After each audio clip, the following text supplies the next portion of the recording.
Hey guys, welcome to Devotional Drive in Honduras. This is my new little scoot. What do you think? Yeah, I gotta ride around this thing for a while and try to get healed up. So we're going to be looking at 1 Peter chapter 4 while we're down here in Honduras. It is, you won't spend the rest of your lives chasing your own desires, but you will be anxious to do the will of God. See, you've had enough in the past of the evil things that godless people enjoy.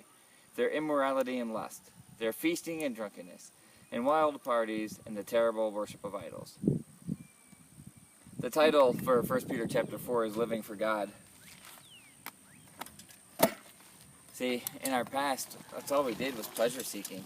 We just constantly tried to find that pleasure button, kind of like the little drug button you get in the hospital for relieving pain, and we just hit it over and over and over, trying to anesthetize ourselves, or not even anesthetize, but insulate ourselves from pain, from trial, from suffering, from thinking. You know what that leaves you with? Nothing. It leaves you still wanting. Some of the most loneliest people, the most miserable people in this world, are those who have done nothing but seek pleasure with all that they could. Because when it's over, what are you left with? Years wasted of nothing.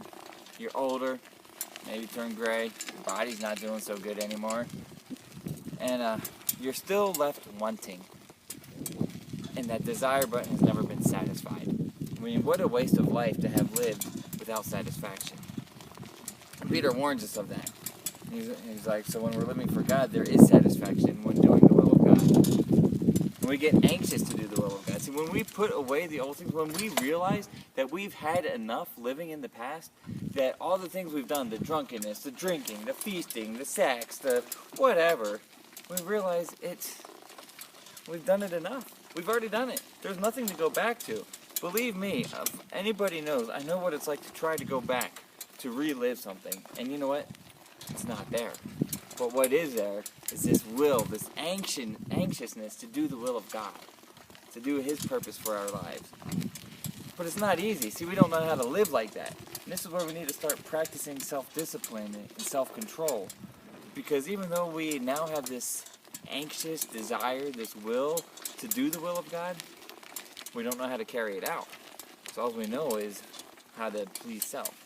Then we find ourselves warring with ourselves. Like, man, I want to hit the seeking pleasure button, but it leaves me unsatisfied. So I want to do the will of God. I don't know how to do it, and I don't know how to go forward. And we wind up warring against ourselves.